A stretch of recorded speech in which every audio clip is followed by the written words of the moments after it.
આખી ઘટના એટલા માટે બહાર આવી કારણ કે એનએસયુઆઈના એક નેતાએ પોતાનો વિડીયો પણ મૂક્યો અને તેમના નિશાના ઉપર અખિલ ભારતીય વિદ્યાર્થી પરિષદ હતી, પરંતુ અખિલ ભારતીય વિદ્યાર્થી પરિષદને નિશાન બનાવવા માટે તેમણે આ વિદ્યાર્થીનો ઉપયોગ કર્યો।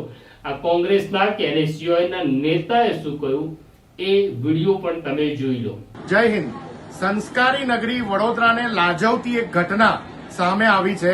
આજે ભારતીય જનતા પાર્ટી અને આરએસએસની ભગીની સંસ્થા એબીવીપી જે પોતાનાને વિદ્યાર્થીઓનું ઉત્થાન કરવાની કામગીરી કરતી બતાવતી સંસ્થા બતાવે છે, એને એમએસ યુનિવર્સિટીમાં એક પ્રાઇવેટ યુનિવર્સિટીના હોલમાં એક કાર્યક્રમ આયોજિત કર્યો।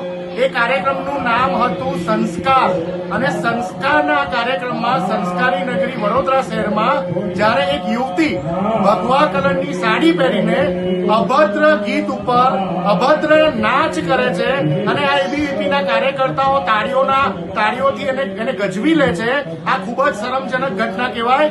ભારતીય રાષ્ટ્રીય કોંગ્રેસ આ ઘટનાને વખોડી કાઢે છે અને આ અમારા કાર્યકર્તાઓ જે અત્યારે જંગે મેદાનમાં છે એ ડોર ટુ ડોર જઈ રહ્યા છે અને જનતાને આ વિડીયો બતાવીને બતાવશે કે ભારતીય જનતા પાર્ટી, આરએસએસ અને એની ભગીની સંસ્થા એબીવીપીનો અસલી ચહેરો શું છે। આ લોકો માત્ર ને માત્ર ફેક હિન્દુઓ છે, ફેક હિન્દુત્વ વાળી પાર્ટી છે, હિન્દુત્વના નામે મતો માંગે છે, પણ હિન્દુત્વના સંસ્કાર શું હોય એ આ લોકોની સંસ્થાઓને ખબર નથી। હવે જનતા જાગૃત બને।